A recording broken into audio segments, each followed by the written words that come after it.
ভারতের উড়িষ্যা উপকূলে বাংলাদেশের সহ ২৪ নাবিক নিয়ে জাহাজ ডুবিয়ে উদ্ধার ২, এখনো নিখোঁজ ২২ জন। যুদ্ধও নয়, শান্তিও নয়, এই অবস্থার অবসান চায় ইরান। মার্কিন নিষেধাজ্ঞা নিয়ে কড়া বার্তা, আঞ্চলিক সংঘাত বাড়ার শঙ্কা। এবং যুক্তরাষ্ট্রের অঙ্গরাজ্যের সুবিধা চায় কানাডা, দাবি ট্রাম্পের। মার্কিন পণ্যে পাল্টা শুল্ক, অটো আর বাণিজ্য যুদ্ধের শঙ্কা। স্বাগত গ্লোবাল টাইমে। বিশ্বের নানা প্রান্তের খবর নিয়ে আপনাদের সঙ্গে আছি আমি নাফিসা জামান। দেখছিলেন শিরোনামগুলো, এবারে বিস্তারিত। ভারতের উড়িষ্যা উপকূলে বাংলাদেশের সহ ২৪ নাবিক নিয়ে ডুবে গেছে পণ্যবাহী জাহাজ এমভি ওশান উইনার। এখন পর্যন্ত ২ জনকে উদ্ধার করা গেলেও নিখোঁজ রয়েছেন ২২ জন, এই তথ্য দিয়েছে এনডিটিভি। জাহাজটিতে ২০ জন চীনা, ১ জন বাংলাদেশি ও ৩ জন মিয়ানমারের নাবিক ছিলেন।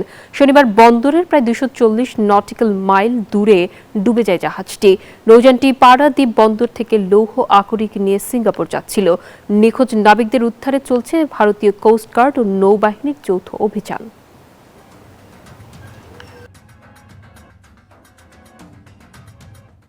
যুদ্ধ নয়, শান্তিও নয়, এই অবস্থার অবসান চায় ইরান। এমন মন্তব্য করেছেন ইরানের প্রেসিডেন্ট মাসুদ পেজেশকিয়ান। সেই সঙ্গে মার্কিন নিষেধাজ্ঞা নিয়েও তেহরান দিয়েছে কড়া বার্তা। সাফ জানিয়েছে, যুক্তরাষ্ট্রের অর্থনৈতিক যুদ্ধে উপসাগরীয় দেশগুলো সামিল হলে কঠিন মাশুল গুনতে হবে। অর্থনৈতিক নিষেধাজ্ঞার বেড়াজালে জুলাই মাসেই ইরানের মুদ্রাস্ফীতি ছাড়ায় ৮৭.৯%, যার ঘানি টানছেন সাধারণ মানুষ। এর মধ্যেই ফের ইসলামিক রিপাবলিকের উপর নতুন অর্থনৈতিক নিষেধাজ্ঞা জারির ঘোষণা দিয়েছে যুক্তরাষ্ট্র। এমন অবস্থায় মার্কিন নিষেধাজ্ঞায় অন্য কোনো দেশ যোগ দিলে তাদের শত্রু হিসেবে বিবেচনার হুঁশিয়ারি দিয়েছে তেহরান। প্রয়োজনে উপসাগরীয় অঞ্চলে থাকা মার্কিন স্বার্থে আঘাতের হুমকি দিয়েছেন ইরানের সুপ্রিম ন্যাশনাল সিকিউরিটি কাউন্সিলের সচিব মোহসেন রেজাই। উপসাগরীয় অঞ্চলে মার্কিন স্বার্থ আমাদের বৈধ লক্ষ্যবস্তু। ট্রাম্প প্রশাসন আরও পদক্ষেপ নিলে ইরানের প্রতিক্রিয়া হবে ভূমিকম্পের মতো। এছাড়া চলমান সংকটে দুর্বল হয়ে পড়েছে মধ্যপ্রাচ্যের নিরাপত্তা বলয়। এর জন্য ইসরায়েলের প্রতি যুক্তরাষ্ট্রের অন্ধ সমর্থনকে দায়ী করছেন ইরানের পার্লামেন্ট স্পিকার মোহাম্মদ বাঘির গালিবাফ। অন্যদিকে যুক্তরাষ্ট্র ইরান সংঘাত নতুন পর্যায়ে প্রবেশ করছে বলে মন্তব্য করেছেন মার্কিন ভাইস প্রেসিডেন্ট জেডি ভান্স। তার দাবি, ইরানের পারমাণবিক অস্ত্র অর্জন ঠেকাতে অর্থনৈতিক চাপ প্রয়োগই সবচেয়ে কার্যকর উপায়। এর মধ্যেই মধ্যপ্রাচ্যে পৌঁছেছে মার্কিন বিমানবাহী রণতরী ইউএসএস জর্জ ওয়াশিংটন। এতে নিষেধাজ্ঞা, অর্থনৈতিক চাপ আর সামরিক শক্তি প্রদর্শনে ফের তীব্র সংঘাতের আশঙ্কা বাড়ছে বলে মত অনেকের। নীরব দাস, নিউজ 24। মার্কিন অর্থনৈতিক যুদ্ধ নিয়ে ইরানের হুঁশিয়ারিতে নতুন করে বাড়ছে আঞ্চলিক ও বৈশ্বিক উদ্বেগ। বিশেষজ্ঞদের আশঙ্কা, তেহরান যদি প্রতিবেশী দেশগুলোর বাণিজ্য ও জ্বালানি অবকাঠামোকে লক্ষ্য করে, তবে শুধু জ্বালানি সরবরাহ নয়, আরও অস্থিতিশীল হয়ে উঠতে পারে পুরো মধ্যপ্রাচ্য। একটি হুঁশিয়ারি, আর তাতেই নতুন করে কাঁপছে মধ্যপ্রাচ্যের হিসাব। ইরানের বার্তা, যুক্তরাষ্ট্রকে সামরিক কিংবা অর্থনৈতিকভাবে সহায়তা করা দেশগুলো হতে পারে তেহরানের সম্ভাব্য হামলার লক্ষ্য। যুক্তরাষ্ট্রের সঙ্গে উত্তেজনার মধ্যেই ইরানের এমন বার্তা নতুন করে তৈরি করেছে উদ্বেগ। বিশ্লেষকদের মতে এর প্রভাব শুধু সামরিক সংঘাতেই সীমাবদ্ধ থাকবে না, ছড়িয়ে পড়তে পারে আঞ্চলিক বাণিজ্য, জ্বালানি ও বিশ্ব অর্থনীতিতেও। মার্কিন চাপের জবাবে তেহরান যদি প্রতিবেশী দেশগুলোর বাণিজ্যিক কিংবা জ্বালানি অবকাঠামোকে লক্ষ্যবস্তু করে, তাহলে সংঘাতের পরিধি আরো বিস্তৃত হতে পারে। পাশাপাশি হরমুজ প্রণালীতে জাহাজ চলাচলে নতুন করে বাধা তৈরি হলে অস্থিতিশীল হয়ে উঠতে পারে বৈশ্বিক জ্বালানি বাজার। তবে এখনো সবচেয়ে বড় শঙ্কা হরমুজ প্রণালীকে ঘিরেই, কারণ বৈশ্বিক জ্বালানি বাণিজ্যের গুরুত্বপূর্ণ একটি অংশ এই জলপথের উপর নির্ভরশীল। ফলে ইরানের পরবর্তী পদক্ষেপ এবং যুক্তরাষ্ট্র ও তার মিত্রদের প্রতিক্রিয়াই এখন নির্ধারণ করবে সংকট সীমিত থাকবে নাকি ছড়িয়ে পড়বে পুরো অঞ্চলে। আসমাতুলি, নিউজ 24। যুক্তরাষ্ট্রের আরোপিত নতুন শুল্কের পাল্টা জবাব দিচ্ছে কানাডা। মার্কিন পণ্যে নতুন করে শুল্ক আরোপের ঘোষণা দিয়েছেন কানাডার প্রধানমন্ত্রী মার্ক কার্নি। আগামী ৮ সেপ্টেম্বর থেকে স্টিল, দুগ্ধপণ্য, ইলেকট্রনিক্স সহ বিভিন্ন মার্কিন পণ্যে বসবে এই শুল্ক। এ নিয়ে দুই প্রতিবেশী ও মিত্র দেশের বাণিজ্যিক সম্পর্ককে আরও উত্তেজনা তৈরি হয়েছে।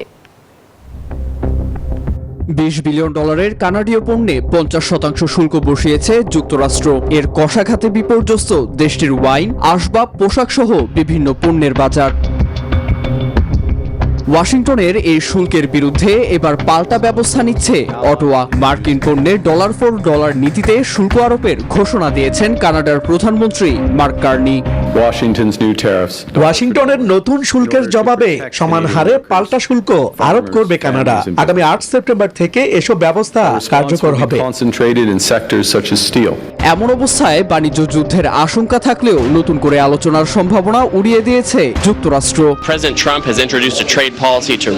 কানাডার সঙ্গে নতুন কোনো আলোচনা নির্ধারিত নেই। কানাডার পাল্টা ব্যবস্থার জবাব দিতে আমরা এগিয়ে যাচ্ছি। আমরা মার্কিন কর্মী ও সরবরাহ ব্যবস্থা সুরক্ষায় কাজ করছি।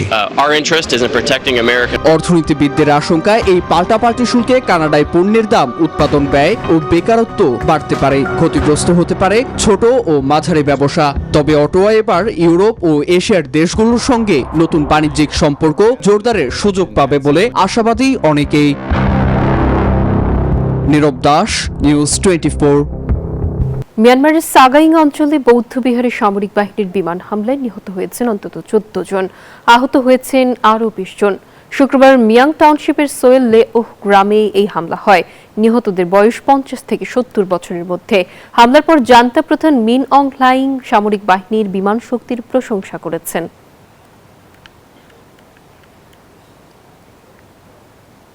হরমুজ প্রণালীকে ফের মার্কিন ভূখণ্ড বলে দাবি করলেন ডোনাল্ড ট্রাম্প। এবার হরমুজকে যুক্তরাষ্ট্রের মানচিত্রের মধ্যেও অন্তর্ভুক্ত করে দেখালেন তিনি। তবে মার্কিন সংবিধান অনুযায়ী কোনো ভূখণ্ডকে নিজ দেশের সাথে যুক্ত করার ক্ষমতা ট্রাম্পের নেই। বিশ্লেষকরা বলেছেন একই কথা। বিশ্বের সবচেয়ে গুরুত্বপূর্ণ জলপথ হরমুজ প্রণালী। ইরান যুক্তরাষ্ট্র যুদ্ধ শুরুর আগে বিশ্বের মোট জ্বালানির 1/5 পার হতো এ জলপথটি দিয়ে। তবে সংঘাত শুরুর পর তেহরান ওয়াশিংটনের পাল্টাপাল্টি অবরোধে পাল্টে যায় পরিস্থিতি। গণমাধ্যমের তথ্য অনুযায়ী জ্বালানি পরিবহন স্বাভাবিকের তুলনায় কমেছে 80 থেকে 90%।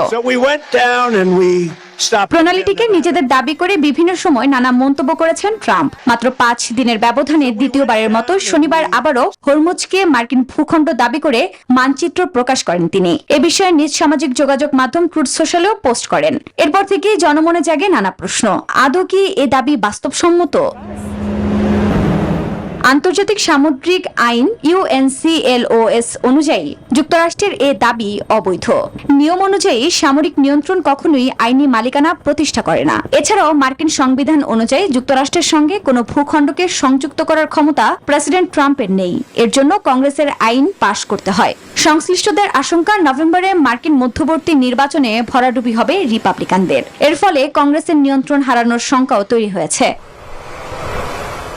এদিকে যুক্তরাষ্ট্রের সাবেক associate deputy attorney general Bruce ফেইনের মতে, কোনো প্রেসিডেন্টের একতরফা ঘোষণায় কোনো ভূখণ্ড তার দেশের হয়ে যায় না। আফরিন মৌ, নিউজ 24। আর এই ছিল গ্লোবাল টাইমের এখনকার আয়োজনে। এতক্ষণ সঙ্গে থাকার জন্য সবাইকে ধন্যবাদ।